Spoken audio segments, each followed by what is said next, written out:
Ladies and gentlemen, good evening and welcome to this special report on the Israel-Gaza conflict. We begin with the latest confirmed developments from Gaza City. Israel has begun a ground operation, that is, ground attacks in Gaza City. CNN confirmed this on Tuesday morning, citing two Israeli officials. This assault started from the outskirts of Gaza City.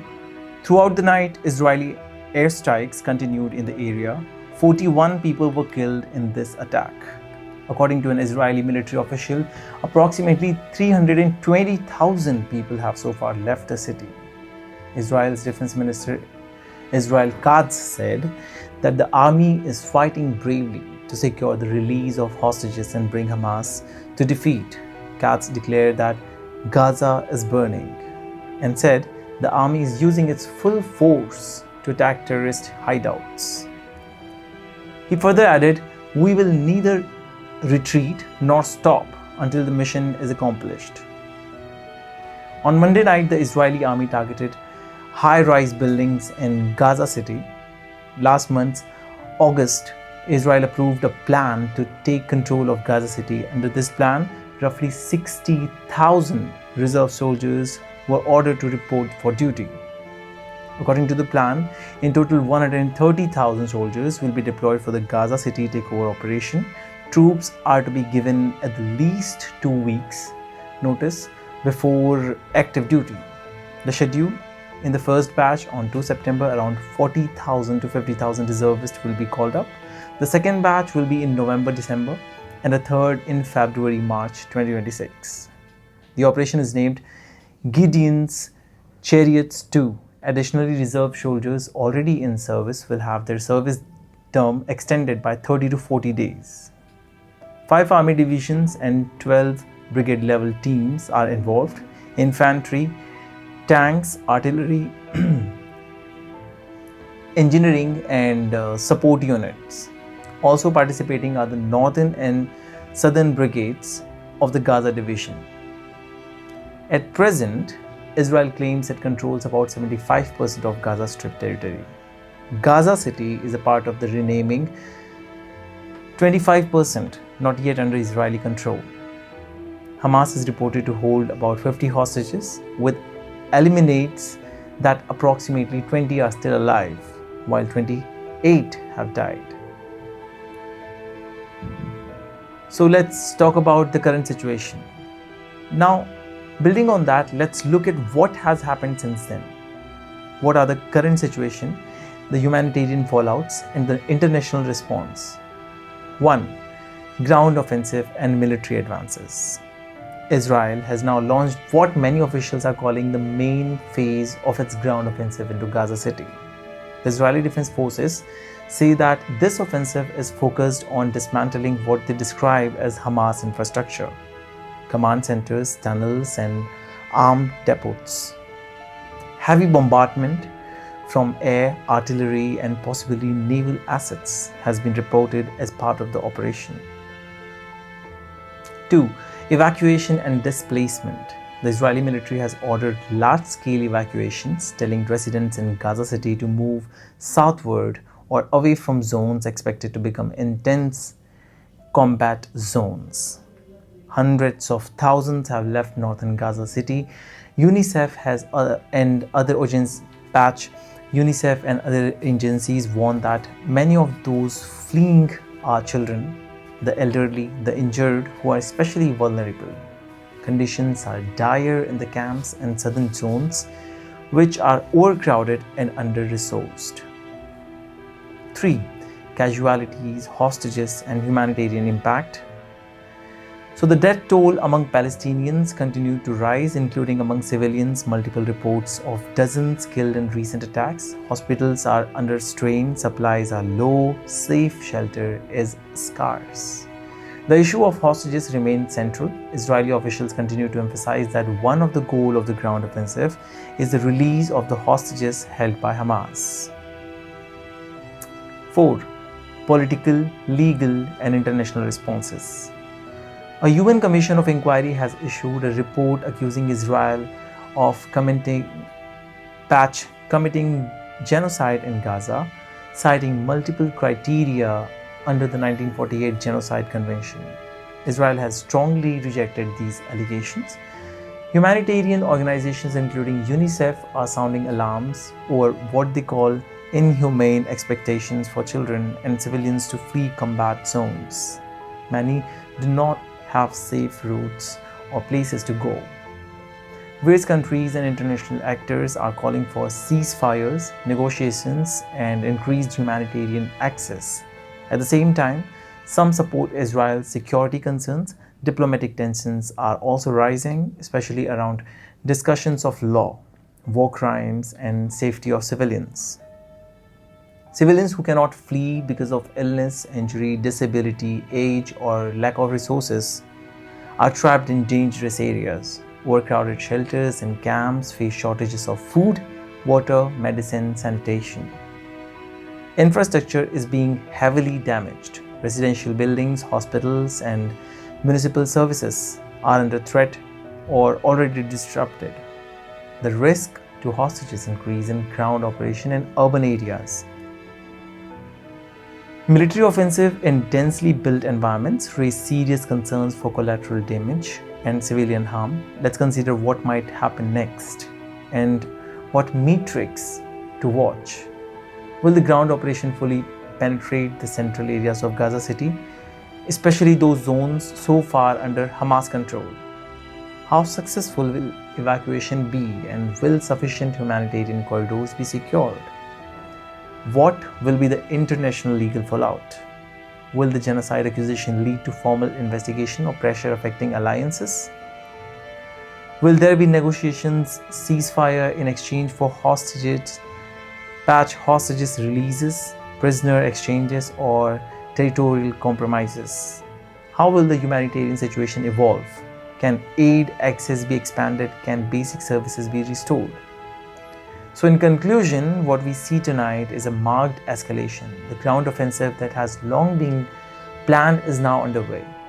The risk to civilians are immense. Many thousands have already fled, but many remain in harm's way. Infrastructure, home, hospitals, all are under threat. The world is watching. International bodies are raising difficult questions, legal and moral. For many, the pivotal issues are simple: safety of innocents, the fate of the hostages, and whether diplomacy can still find a path. We will continue to follow this story closely in coming hours and days. We expect reports of advances, of resistance, possibly of new diplomatic moves.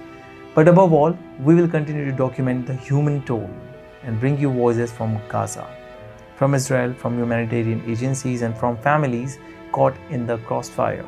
So, we have talked about the present situation in Gaza. Now, let us talk about what is the current update and how it started, how the war started. Let us understand the history of Gaza war. In the late 1800s, waves of Jewish migration to Ottoman Palestine began, fueled by the Zionist movement seeking a homeland. After World War I, the British mandate for Palestine set the stage for tensions between Jewish immigrants and the Arab population. In 1947, the United Nations voted to partition Palestine into two states, one Jewish, one Arab. The Jewish community accepted, the Arab community rejected. In 1948, the State of Israel declared independence. Neighboring Arab states invaded. The war that followed displaced over 700,000 Palestinians. An event Palestinians call the Nakba, the catastrophe. Gaza specifically came under Egyptian administration, while Israel expanded beyond its UN-allocated borders. In 1967, the Six-Day War reshaped everything. Israel seized Gaza, the West Bank, East Jerusalem, the Golden Heights, and Sinai. Gaza was now under Israeli occupation, a fact that would define decades of unrest. Fast forward to 1987, the first Intifada, a Palestinian uprising against Israeli occupation. One of this period, a new Islamist movement emerged, Hamas. Unlike the Palestinian Liberation Organization, PLO, Hamas rejected peace negotiations and was committed to armed resistance. In 2005, Israel unilaterally withdraw from Gaza, dismantling settlements and removing its soldiers. But Israel maintained control of Gaza borders and airspace and sea access. Fast forward to 2006, Hamas won Palestinian legislative elections. By 2007, after violent clashes with rival faction Fatah, Hamas took full control of Gaza. From then on, Gaza became heavily blockaded, densely populated enclave, governed by Hamas, cut off by Israel and Egypt, and dependent on international aid. Since then, multiple wars have erupted: 2008 to 2009, 2012, and 14, and 2021. Each following a familiar cycle of rocket fire from Gaza and Israeli military retaliation. But nothing compared to what was about to unfold in October 2023. On the morning of October 7, 2023, the world was stunned. Hamas launched an unprecedented attack on Israel, a coordinated assault by land, air, and sea. Fighters stormed across the border, rockets rained down on Israeli cities, militants attacked music festivals, towns, and villages. The attack killed 1,200 people in Israel, mostly civilians. Over 200 hostages were taken back into Gaza. For Israelis, this was the deadliest single day since the country's founding. Some compared it to the September 11 in the United States. The shockwave was immediate. Israel declared war. Prime Minister Benjamin Netanyahu vowed to crush Hamas. Israel unleashed one of the most intense military campaigns in its history. Relentless airstrikes leveled entire neighborhood. Tanks and artillery massed along Gaza's border. A total blockade cut off electricity, fuel, and food supplies. The civilians' toll in Gaza skyrocketed. Hospitals collapsed under the strain. Families filed south in search of safety. At the same time, Israel's focus on the hostages fueled urgency. Military strategy became a dual mission: defeat Hamas and rescue those abducted. But the conflict was never just about Israel and Hamas. Hezbollah in Lebanon fired rockets across Israel's northern border. Iran was accused of supporting Hamas and other proxy groups. The United States rushed weapons and carrier strikes groups to support Israel. The United Nations, human rights groups, and global leaders condemned both Hamas's attacks and Israel's massive bombardment. The war threatened to spiral into a wider regional conflict. And by late 2023, Gaza was in ruins. Over 30,000 Palestinians had been killed, according to Gaza's health authorities. Infrastructure, water power, schools, hospitals collapsed. Over 1 million people were displaced inside the tiny strip. Israel argued that Hamas used civilians as human shields. Hamas accused Israel of collective punishment. Meanwhile, the human suffering was undeniable. Children, families, entire neighborhood caught in the crossfire. And so we arrive at the present moment, September 2025. What began with a single day of horror on October 7, 2023 has evolved into a multi-year war. Airstrikes, ground operation, regional escalations, and international fallouts.